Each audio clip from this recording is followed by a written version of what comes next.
Shalom, Kol Halal, Yahweh, Bahasham, Yahushai, Bahasham, Rakah HaKodash. Double honors unto the apostles, double honors unto the elder bishops. Salutations to all my fellow laborers that do this work in truth and sincerity, risking their lives and their freedom to do so now more so than ever.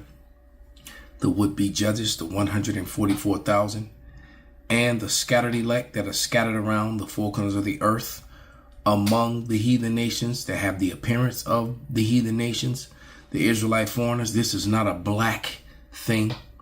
And to the few Akwaf that are listening and learning, to you, I say Shalom. This is your brother Malcolm from the branch of the Great Millstone here in Chicago, coming at you with another lesson in truth. And this is Shahid Bolson, and another epic video, another epic speech. And this guy is absolutely annihilating Edomite superiority, all right, which is this made up people who refer to themselves as white today, which is a completely total false, made up social engineering tactic,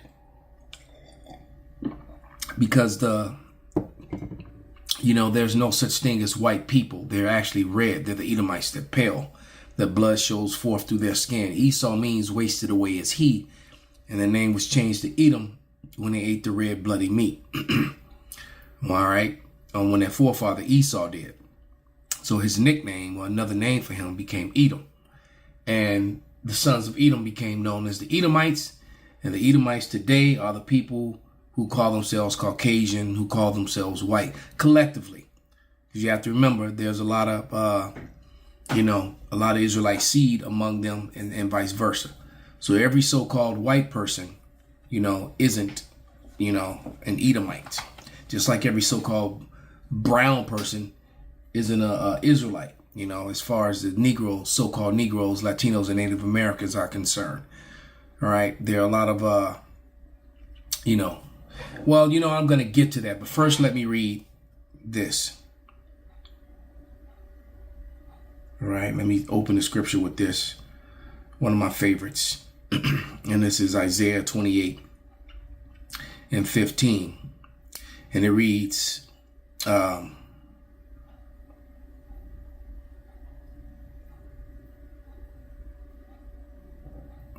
a minute, not Isaiah. Isaiah 29. 15. Yeah, Isaiah 28, 29. Woe unto them that seek deep to hide their counsel from Yahweh, and their works are in the dark, and they say, who seeth us, and who knoweth us? All right. So they tried, they came with this pseudoscience of white superiority and created this, this blackness and whiteness, and created this, this whole Asian thing, the black, white, and the yellow man. All right. And there's really no such thing. People are different shades of brown, swarthy, and people are different shades of red. And that would be pale people, Edomites. It's as simple as that, because the whole world is swarthy or tawny. You know what I mean? It's from a dark chocolate to a light brown to a, or what you would call yellow. Yellow is a derivative of brown. And the small population, it could collectively, of people who are actually pale. All right, that would be, so-called white race. And this is Isaiah 25 and 7, and it reads, and he will destroy in this mountain the face of the covering cast over all people, and the veil that is spread over all nations. And I read this because he's going to say some things that are very true. And then he's going to say some things that are a little off, because either he doesn't know or he just doesn't want to speak on it. That the fact that white people aren't white and black people are actually brown, physically, visibly, when you look at them, brown complexion. All right. So once again, black and white are social, falsely created social engineering. Okay, so without any further ado, Mr. Shahid Bolson. It's a well-known issue that African Americans, black people in America, so-called, don't know their history, that they're cut off from the history of Africa, and even the history of everything that they did and everything that was done to them in America. That's why you have Black History Month, right? So this is something that everyone knows about. Everyone is aware of this issue. But the truth is that so-called white people don't know their history either. Their history in America or their history in Europe. Americans generally don't know history. And this is very true. Because Europe sits in Asia. There's no such thing as Europe. They created that. The Bible speaks about Asia and all over Asia. When it speaks about Italy and Spain, it's in Asia. Europe sits in Asia. So let me provide a receipt for anyone who might be new. Someone who's watching for the first time. And they're probably like, what do he crazy? He talking about there's no Europe? No. They call it Europe. So here's a definition of Eurasian from the Winston Simplified Dictionary Encyclopedia Edition with biblical references, 1931. No, actually, this is from the Oxford. This is from the Oxford Dictionary, 1850s. That's where this one's from. But Eurasian, all right, Europe, a compound Eurasia. Definition number one, of or pertaining to Eurasia, to Europe and Asia, considered as forming in reality one continent. All right, European and Asiatic. So there you go. You look at the map of Europe, it sits in Asia. The so-called Middle East sits in Asia. All these were created to, for the social construct of this false ideology of something called white superiority. All right. So I'm going to read from the book From Babylon to Timbuktu, and then we'll go back to Mr. Shaid Bolson. So let's go. This is the book Babylon, From Babylon to Timbuktu, written by scholar Rudolph R. Windsor. Page 20. And it reads, the ancient people did not classify races according to skin color, like the modern nations of Europe and America. And so, who rules in Europe and America? Exactly.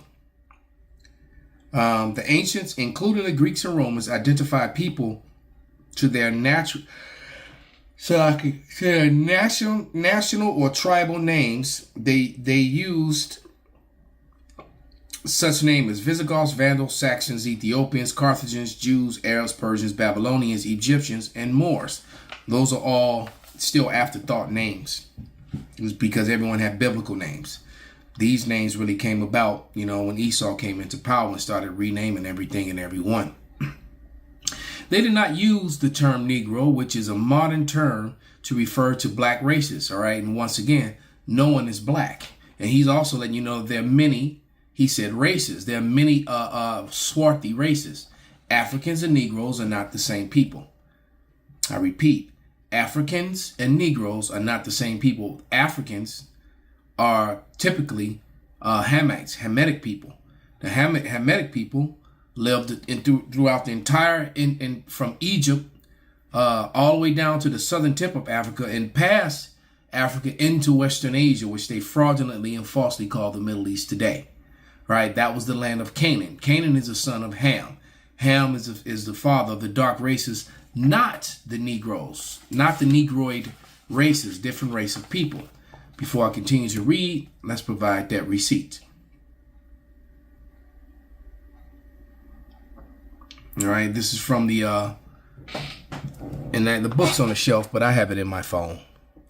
All right, but this is Ham, the youngest son of Noah, progenitor, meaning father of the dark races, not the Negroes, but the Egyptians, Ethiopians, Libyans, and Canaanites.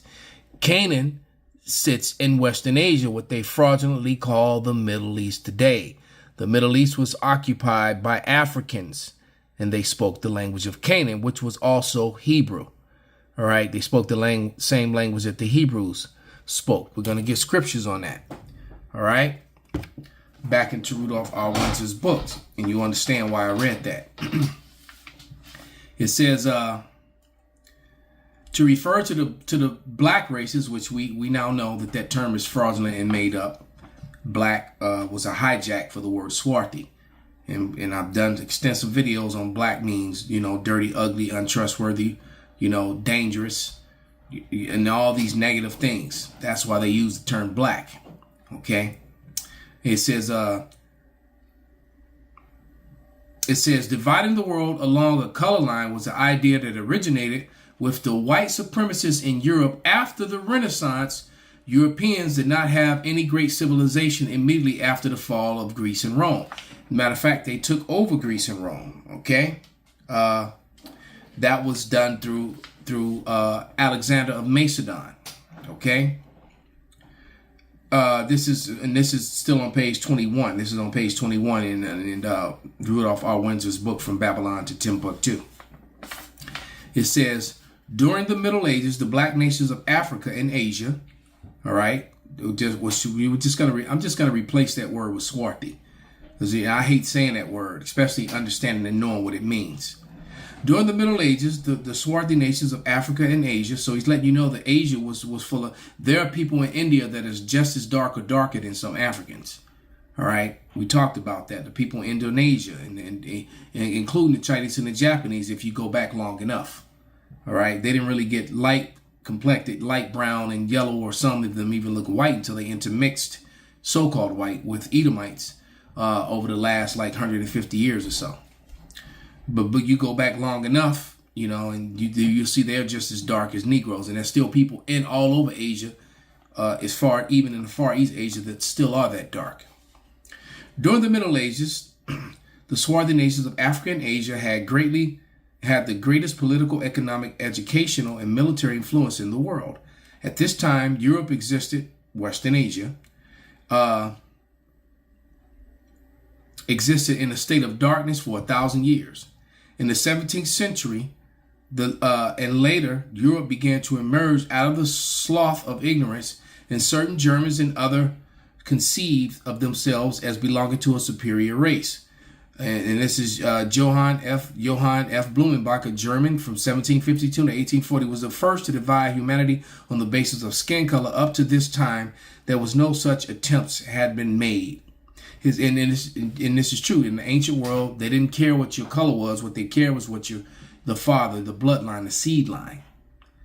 All right? Because dark men had pale children, and pale men had dark children from all the intermarrying with the swarthy nations. Okay? And vice versa. So your skin color wasn't an issue in the ancient world. That's a new age thing when Esau, Edom came into power and named a portion of Asia, Europe. All right. And then in the 1800s, they named another portion of Asia, the Middle East. All this would support their white lies. All right. It says, up to this time, no such attempts have been made. His classification set up the color line to the detriment of later generations. Mr. Blumenbach classified 5 chief races of mankind: the Caucasian, the Mongolian, the Ethiopian, and the American Indians. The Malayan, moreover, he considered a Caucasian to be the original race. Blumenbach, the anthropologist, he twisted and lied with everything, because everyone knows that you can't get brown out of pale, but you can get pale out of brown. There are too many. You can just go on YouTube right now. Go on the internet and Google dark parents have, pale baby. Or you have to put in black parents or dark people, dark complexion people have white baby. All right. It happens. Okay. Not the other way around. No two pale people are going to produce a brown child unless the woman slept with the brown man behind the pale man's back, period. Which happens a lot. It says, Blumenbach, the anthropologist, named the whites after the Caucasus Mountains, and they're not even from Asia. All right. they came from, they came, actually I stand corrected. They came from Jordan. All right. And Mount Seir, Petra, which is in what they fraudulently call the Middle East, right? In the land of Georgia, which is just below south of Israel. They didn't come from the mountains of Asia, near the Caucasus Mountains. So the Caucasus Mountains had nothing to do with complexion. All right. So that was the marrying pseudoscience, false science. Timothy warned us about that. Said 1 Timothy 6:20.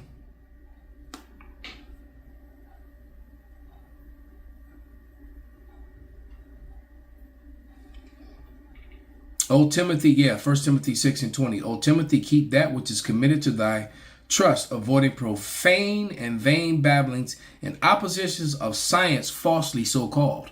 And so that's exactly what Johann Blumenbach did. Pseudoscience, false science. And what he did eventually is that through his lies about race, they connected Ham, Shem, and Japheth with the Negroid, the Caucasoid, and the Mongoloid. All right. And so basically that's what they're doing when they try to say that people in Europe is a part of Asia. Asia has always been swarthy and tawny. All right. Read Ben Franklin's letter from 1751. All right. And then they try to say that the white people came from the Caucasus Mountains, and that everybody, and then the other people were Mongoloids, and they were just, brown and yellow, which is all a lie. All right. But it says, these is speaking on the Caucasus Mountains. These mountains are situated between the Black and Caspian Sea, because he thought the purest, so-called white people originated there. Blumenbach was a racist, and so was J.A. Gobineau, the third man by the name of H.S. Chamberlain, wanted to advance white supremacy and white Nordic race and its culture. So they created all these things, right? There's no Nordic in the Bible. And those people and when you check the records, the people that lived all through those lands were dark. The Vikings were not so-called white people. So once again, what these men did was they connected Ham, Shem, and Japheth to Negroid, Caucasoid, and Mongoloid. So this is chapter 3, page 26 in this book, from Babylon to Timbuktu. All right. And it makes me think about the intro from Who is Esau Edom, when it says, this material presents the strong meat of God's word, which was intended to edify and nourish strong Christians. It thus is specifically intended for those who have the advanced stage of understanding the racial perspective of the Bible. All right. And the racial perspective of the Bible had nothing to do with color. It had everything to do with bloodlines. All right. Okay, so it says, Sumerians and Babylonians and Ethiopians were black. We know that means swarthy. All right, and where were these Sumerians and Babylonians were where? Were in Western Asia. All right, where the Canaanites were. They contributed much to the advancement of civilization because they studied astrology. They were capable of formulating many principles of astronomy. These black people, swarthy people, were gracious and skillful that they were able to divide the years into months, weeks, hours, minutes, seconds. In mathematics, they developed the decimal system. Remember, it was Abraham, according to the Josephus, that brought mathematics to the Hamites. The most famous of the Babylonian kings was Harumbai, who ruled about 2150 BC. He was outstanding for his codification of the system of laws founded on retaliation as the punitive measure for crime. He also established a 7-day week, which the last day or Shabbat. So you know this was the Israelite that did this and not some African. This idea was adopted by the Hebrews. No, it was not. This was the laws in the Bible. So that was a fabrication. And then transmitted to the Greeks, Romans, and other Europeans. All right. The literature of the Babylonians is quite interesting. Long ago, these black people, swarthy, wrote with a sharp instrument on clay tablets. Thousands of these tablets have been found. Some have disclosed a popular work known as Enuma Elish creation epic, the story of how the world began, derived from the Babylonians, which is a lie.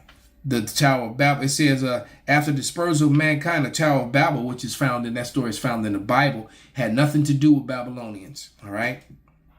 After the dispersal of mankind, the Tower of Babel, the Black Hamites, there's only one way to be, because they came up with a Hamitic theory and said that the North African, Africans were pale. That was something called the Hamitic theory that these racist Edomites came up with, which is a complete and total lie. The relics prove that. Said these Black Hamites settled in the land of Canaan. Later on it was called Israel. That is true. The land of Canaan is named from the youngest son of Ham. We just read about that. All right. So we know that the Canaanites, because they always show you Goliath and his people as white people. And guess what? Goliath and his people go back to Canaan. All right. His son Philistim. So so that's another lie that they caught in. Okay. The Canaanites, primitive aborigines of the land of Canaan, we call them Africans because their blood relationship to the other inhabitants of the African continent, and this is true.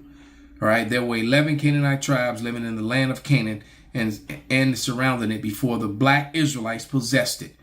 And there's no need to, there's a redundant statement to call swarthy people. Remember, they came up with that label black because the Bible doesn't call them Black Israelites.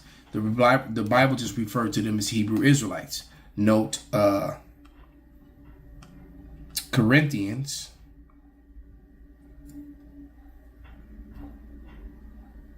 Second Corinthians 11:22.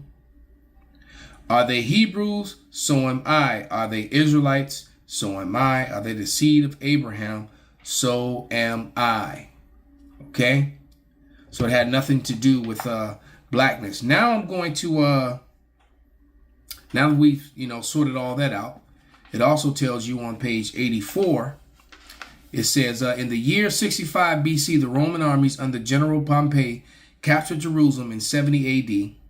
Vespasian and his son Titus put an end to the Israelite state with great slaughter during the period of the military governors of Palestine, which were now being ruled by white people, so-called white people, self-proclaimed, because Alexander set up Ptolemy.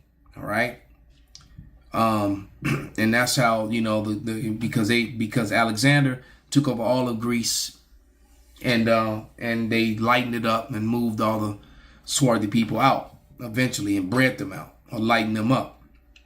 Right? It says Titus put an end to the Israelite state with the great slaughter during the period of military governors of Palestine.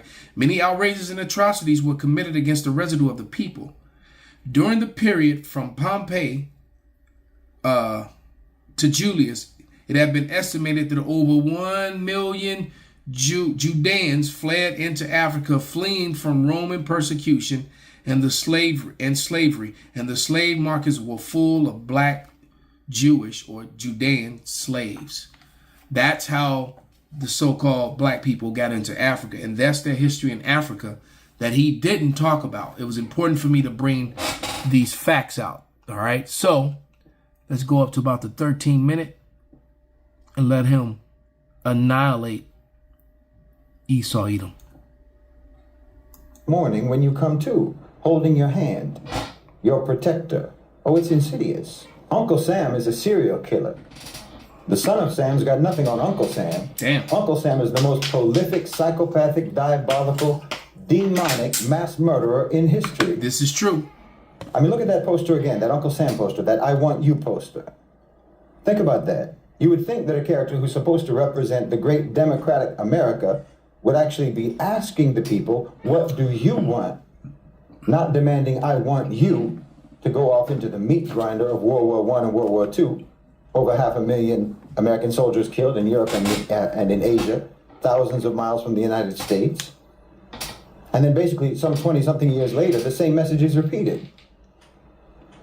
And it's heralded as a great quote, it's heralded as a great statement from John F. Kennedy.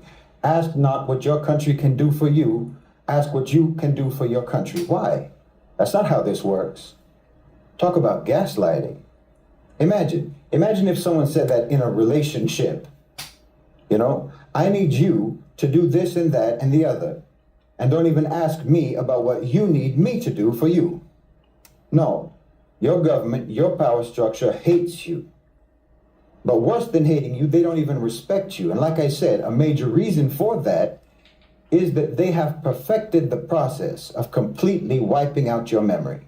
But the power structure has a memory. Mm-hmm. So you understand, that's what's really meant by history repeating itself. People think that this is some sort of natural law. No, it's not natural law. It's just the unchanged, consistent behavior of a predatory power structure. It's the law of if it ain't broke, don't fix it. Meaning they've been doing the same thing for a very long time. And the system works for them. So they have no reason to change it. And they never will change it until you change. And that's why they want to make sure that you never know what's going on. They want to make sure that you never know what's been going on. And why they keep you basically like a crackhead. I'm serious. Just like a crackhead. The American population, you know, is like a crackhead. Extreme desperation for short-term gratification. Yep. Complete memory blackouts. No recall of past consequences of their actions. You know, mood swings, volatile. And when you bring up Edomite history, they want to call it CRT, critical race theory, because it's so hurtful, it's so malicious and hateful and embarrassing. They don't want their children to know it. They want to not acknowledge that they raped, robbed, murdered their way into power, into wealth, and pass it on for generation and generation to their own. Erratic, can't cope with reality, and you'll sell your dignity just to get some relief. That's why they don't respect you. The same way that a drug dealer doesn't respect a crackhead. Because they can treat you any kind of way, and you'll accept it. You'll accept it as long as you can get a hit of propaganda, a hit of entertainment, a hit of distraction, or what have you. Anything to just help you forget the reality that you live in. But Allah subhanahu wa ta'ala said that the condition of a people will not change until they move to change it themselves. And that's why they've neutralized you, because otherwise history might not repeat itself. Because they're the ones who are making history repeat itself by just continuing to do what they've always done. You understand what I'm saying? See, this isn't cyclical, it's constant, uninterrupted. The oppression, the violence, the exploitation, the predation. This is all static, unchanging. You know, you say history repeats itself, it makes it sound like you're talking about a cycle, but it's not a cycle. It's not even a loop. It's a straight line, and it has never swerved, not even once. It's one scene. It's the same scene, year after year, decade after decade, and all they ever do is maybe change the lighting to make it look different, to make it look new, but nothing has changed. But you won't know that as long as you have no memory, as long as you have no actual memory. Not the implanted fake memories of the past that they put in your mind, but a real memory. Which is false history. You'll actually think that you're looking at something new because you don't remember. You don't remember that it's always been this way. And that's why they want you to be so desperate to forget. You know, it's like they say, the best predictor of future behavior is past behavior. So the best way to be able to continue negative and destructive behavior into the future. Yeah, I find it interesting that when it comes to the Holocaust and when it comes to 9/11 and things like that, which have questionable, well, what, you know, the whole motto is never forget. But when it comes to the 500 years of oppression, rape, rob, murder, robbery, theft, and oppression, we're told to get over it. Forget about it. Is to try to falsify your history. I mean, most people don't even care about history in America. That's a fact. They're already just ignorant. But the ones who do have an interest in history, they're fed a fictitious history. Yep. So they're even worse than someone who's just ignorant. They're even worse than someone who knows nothing. Because it's actually better to just know nothing than to believe something false. Giving an example, Italian people worshiping, Columbus Day, and Columbus was not an Italian. Columbus' real name was Cristobal Colon. All right, he was Jewish. He was a, Spanish. Come on, man. So there you go. That's just one example. All right. And we're not even going to talk about the evidence against the narrative about, 911. The one who doesn't know anything can at least learn.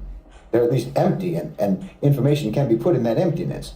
Whereas someone who already believes something false thinks he already has the knowledge, thinks he already has the information, and that makes him immune to learning. And that's those wacky tacky Christians that Apostle Gabar is always talking about. All right, they're coming up there,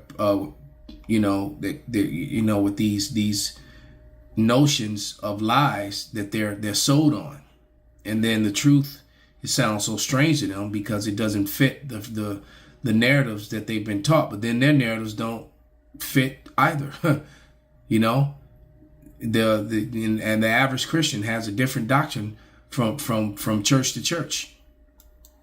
But then, of course, there's also the fact that the history is so horrific, the history is so brutal, that there's already a built-in incentive to deny or to dismiss it. There it is. Because it can be absolutely soul-crushing to try to come to terms with. Ooh. Like I said, it's like finding out that your parent is the BTK killer. How do you process that? And see, that's the thing with Edomites. The reality of what they've done and how they got their wealth is so disheartening that they don't want to hear about it. But we're going to let you hear about it, because this is what's going to happen to you. This is Ezekiel 25 and 12. And it reads, "Thus saith the Lord power, because the Edom have dealt against the house of Judah by taking vengeance, and have greatly offended, and revenged himself upon them. Therefore thus saith the Lord power, I will also stretch out my hand upon Edom, and will cut off man and beast from it, and I will make it desolate from Teman, and they of the Dan shall fall by the sword, and I will lay my vengeance upon Edom by the hand of my people Israel, and they shall do in Edom according to my anger and according to my fury, and they shall know my vengeance, saith the Lord power." Esau's got hell to pay. Call halal Yahweh Bashim Al Shai Bahasham Rakahak Wadash Kwam Yastarala Abad Babal.